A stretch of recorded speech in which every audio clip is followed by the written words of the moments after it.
So you guys want to learn all the do's and don'ts when it comes to sheep mulching? Then stay tuned for our green agenda.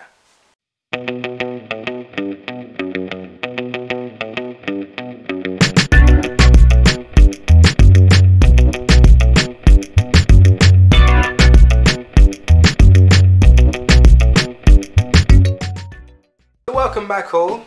You're all looking very well. For all the new people here, my name is Alexander.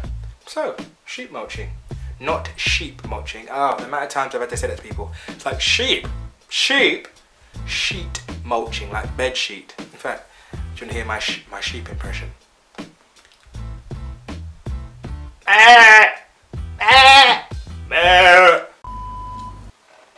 Britain's got talent. So sheep mulching is another permaculture method. Some people call it lasagna gardening, or some people call it back to Eden gardening. It's a nice method because it gives you a nice big blank canvas for you to work on. It's a nice natural way to suppress weeds and unwanted wildflowers that you do not want, basically. So what do you need? All you need is cardboard and mulch. That's pretty much it really, and persistence. You can use paper like newspaper and stuff, but there might be some deadly, no, it's not deadly, but kind of some toxins in there you don't want to put into your soil. And when it comes to coloured cardboard, I'd say still use that if you want, because in my eyes I've left coloured, this is my little method that I did. I left some coloured cardboard outside and cereal boxes, and the snails ate it. I was like, okay, if you guys can eat it, I feel like it's natural enough for me. So that's when I placed, I still use coloured cardboard basically. So yeah, all you need is cardboard on the mulch. And some people use cardboard, and then they use manure, then they use soil, and then they use wood chip and a straw. Whereas me, I didn't have the funding, and the easiest mediums I could go for was just wood chip. So I went to get cardboard, I needed wood chip. So I thought, with most things in life, you can either chuck time at something or you can chuck money. So I decided to chuck time, basically. I had all the time in the world, didn't have seed at the time. So I kind of thought to myself, let's phone around. So I phoned around so many places to get cardboard, and I was like, hi, can I have some cardboard please? Can I have some cardboard? We went, yeah, you can take it. So shoved my van, rammed it with cardboard, and just ferried cardboard back and forth. We bought a wood chipper too, just so I can make wood chip, because I get a lot of rubbish and I can create a lot of rubbish on the land. And the thing is though, with wood chip, you could have like a house-sized pile of brash, and then when you mulch it together, it could like be the size, or when you wood chip it, it ends up being the size of a smart car. So you're just like, oh. And I needed to cover pretty much just over an acre of land with wood chip. I was like, and I wanted to do it within a year. Not happening. It ain't happening. So I had to chuck time. I had to chuck money, basically.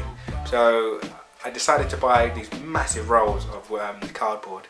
They were like 120 tall and 75 metre long, and they're quite thin, but at the same time I just thought, let's just get this done, let's make the soil better, because I'm basically on weld clay. We'll talk about clay in another video soon. And so yeah, and I befriended a local tree surgeon. He had like the biggest pile of he had the biggest pile of wood chip that you've ever seen. I was in awe of it. You know, like Scrooge McDuck on DuckTales when he jumps into the money.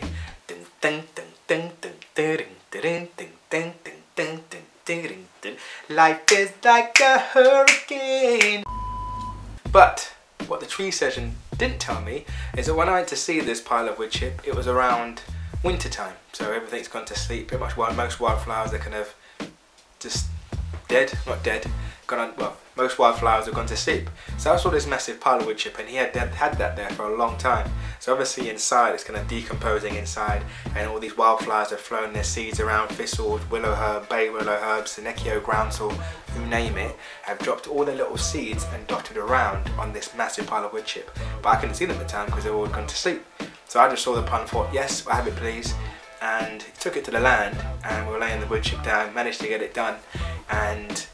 But at the same time, once we were kind of doing it, there was little wildflowers popping up. I was thinking, what's going on here? But I just kind of thought, live and let live at the time, because I just wanted to get it done, because I only had a certain period of time, So, but yeah, basically the wood chip was full of wildflower seeds, and because I know nature has a certain speed, and I thought this was a bit a bit speedy for the plants to be kind of shooting up from all different places. I know I didn't have those plants. I know they're blown by the wind, but I'm blabbing. Put it this way, the plants grew quicker on that sheep mulching than anywhere on the rest of the land, and I didn't notice any of those plants that I had in that pile. So I was a bit like, I have brought seeds from another world.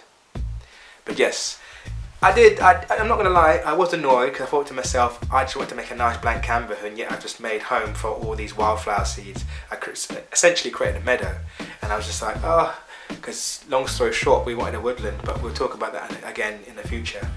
And I thought to myself like, oh, this is so annoying. So I didn't have a ride on at the time. And in fact, I'm getting this soon. Beautiful. I got it cut down, and I sat there. I thought, I'm putting so much effort into this, it's tiring me out. I thought, you know what, sod this, let's just let it grow. Let nature do what it wants to do. I can't be asked to keep fighting it all the time. So, sat back, let it grow, and then one day, I kind of sat down. And part of permaculture principles is what you do, you observe. You don't just always do and tweak and twerk all over the place. You sit down, you observe, you see what nature does, see where the light is and stuff like that. And I sat down and I was just having some thinking time. I was just looking around, and 20 goldfinches just flew over and landed on the wildflowers and the thistles, because by this time the thistles were up to here. And I was just like, then I looked again, I saw bees, and I saw a little robin's nest hiding behind one of the pallet, my little pallet pot thing. And I thought to myself like, this is lovely. This is you know, I want to create a nature reserve, but the animals are loving it. Like the thistles, I mean the goldfinches was jumping on the thistles, there was wannabes on the bees. I mean the wannabes on the flowers, there was bees there, there was just dragonflies flying around. I thought, this is alright. This is great. So I wasn't annoyed for too long. Alright, but back to sheep mulching. Wood chip is a carbon, and same with cardboard.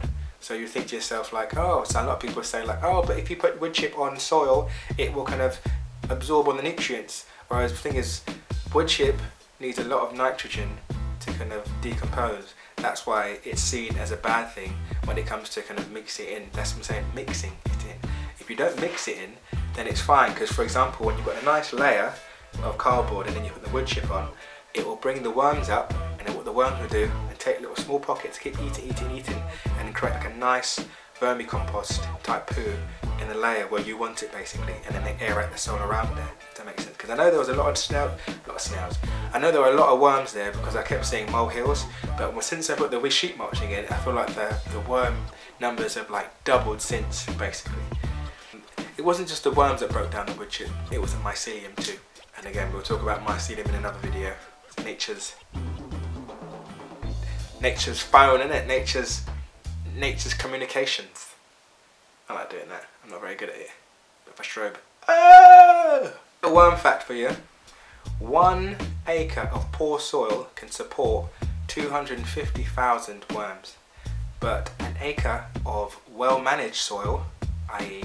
Back to Eden project, or lasagna garden, you want to call it, sheet mulching, can support 1.7 million worms. And yes people, I counted. And I apologise for not being outside to show you all the land right now, but the weather in London right now is awful, and I don't want to mess up it's not even my camera, my missus' camera. So that's why I'm indoors here. And this picture here is my missus' artwork up, and it's different from my last videos. She kept getting annoyed with me touching it, so there you go. Art, people, art. Big tip, people, when it comes to sheep mulching, is when you sheep mulch, don't plant straight away. At least wait till the vegetation underneath which you're trying to suppress is totally died out before you plant in, because I've seen so many videos on YouTube where they say like, oh, you can sheep mulch, put this down, and planting, and then you go. And then they sit back and you watch it, you think, oh, that looks pretty, I'm going to do that. Whereas in reality, when you do that, you can have your sheep mulch, you make space for the plant, and then you sheep mulch on top of that. That just gives, you're just leaving around the plant as a small pocket where the plant that you're trying to suppress will come through, and it will just come through, and you have this nice plant, and then you have like couch grass or Jeffrey grass coming through, and it just looks annoying and unsightly, a bit like ugh kind of thing. So I've been there, done that. I bought the t-shirt, people. So when you sheep mulch, have some patience, sit back, let it do its thing, because what will happen as well, wildlife will come to it, will flock to that, because you made like a nice layer. They will scratch, pick, do just kind of do what they do in nature, but it's kind of annoying for you because you have to keep replenishing the wood chip that they're taking off. And I've used it for a client's garden, and she said the similar thing happened to her, but it did look tip top because she had annoying green alkanet, which is an annoying, notorious weed that's all over London right now. But thanks again, people, for tuning in for our green agenda. And remember, it's not just my agenda, it's yours too.